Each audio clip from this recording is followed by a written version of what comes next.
Hey folks, how's everybody doing? Matt Ryder here. It is the final day of, or final evening of National Poetry Month 2020. I've been reading poems every day for the entire month, or at least trying to. Missed a couple days here and there, missed a couple letters of the alphabet, but that's okay. It's poetry. We can break the rules whenever we want. I just want to say thank you for everything to everybody out there for listening, to paying attention to me and my poetry or other people's poetry. I want to give a shout out to all the people that kind of inspired me to write poetry and be part of poetry and engage in poetry. I want to congratulate Janet Holmes on her retirement this year. I want to just give a shout out to everybody I read, living and dead. Poetry has been an immense inspiration in my life. It's given me a career for the past 20 years. I may not have been teaching poetry every semester, but being around poetry continuously has given me insight into a lot of ways people think, and I'm forever indebted to the world of poetry. So today I'm going to finish off,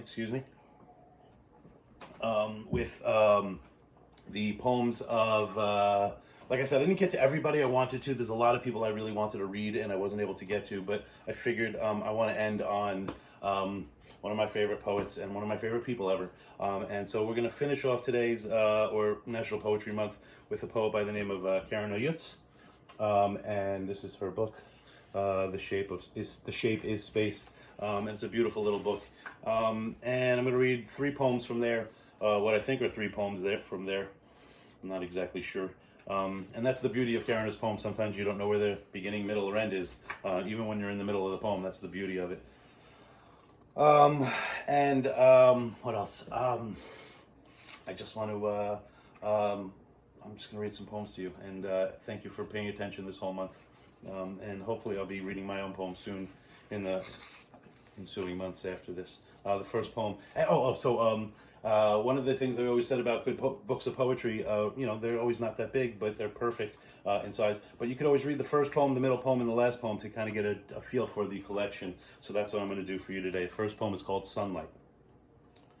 From sea tide conserved need to be together and apart, like a doll, the new sun wrapped me in a hot pink tully. I think that's right, for dawn to play with me once, then drop me into the sand. In the darkest, I was held by police to helplessly watch while you were cuffed. When Eurydice follows Orpheus, he won't trust death saying, train your eyes on the song. Whatever has caught me drags me back down. The song can never glance at its person. It's beautiful. Where did I think the middle was? Go for the numeric middle. It's hard to see where it starts. 31. I'm not sure where this poem starts, but I'm going to start it on page 31. Sense organs dug into the ground, mounds shape birth, nesting bulbs in bone mineral, phosphorus for the bloom. To utilities, tax collectors and cops, owe an unpayable debt for life, its collateral ache, nothing prepared. The animal dives into her burrow, unfollowed.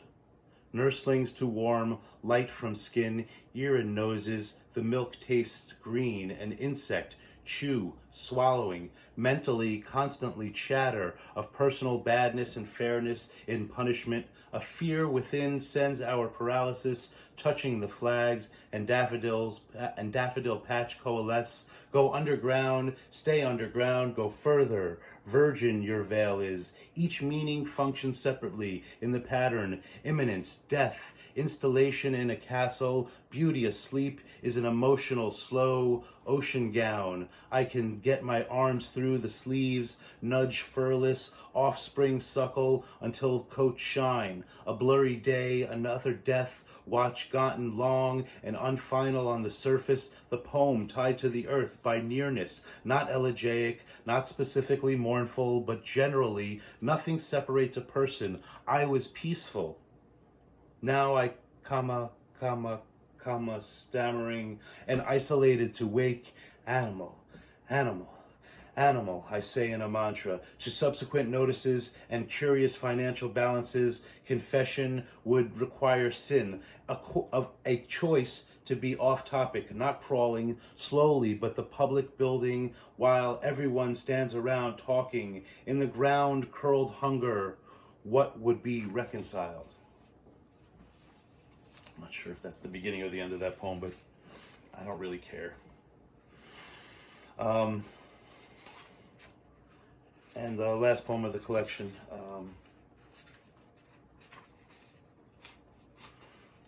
and once again, thank you everybody for just giving a couple minutes of your day to listen to some new poems and maybe discover a new poet that you may never have heard of before.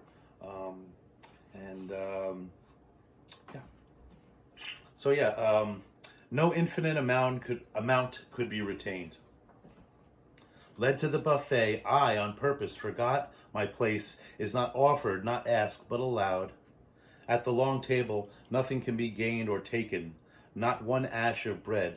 Cross-legged I sit with my fellows and scrape granite, pound fists into soil, into loaves, hours and hours, till ground mutters, sustenance, not one creature's more or less.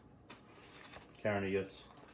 Thank you everybody for paying attention over the month or so, and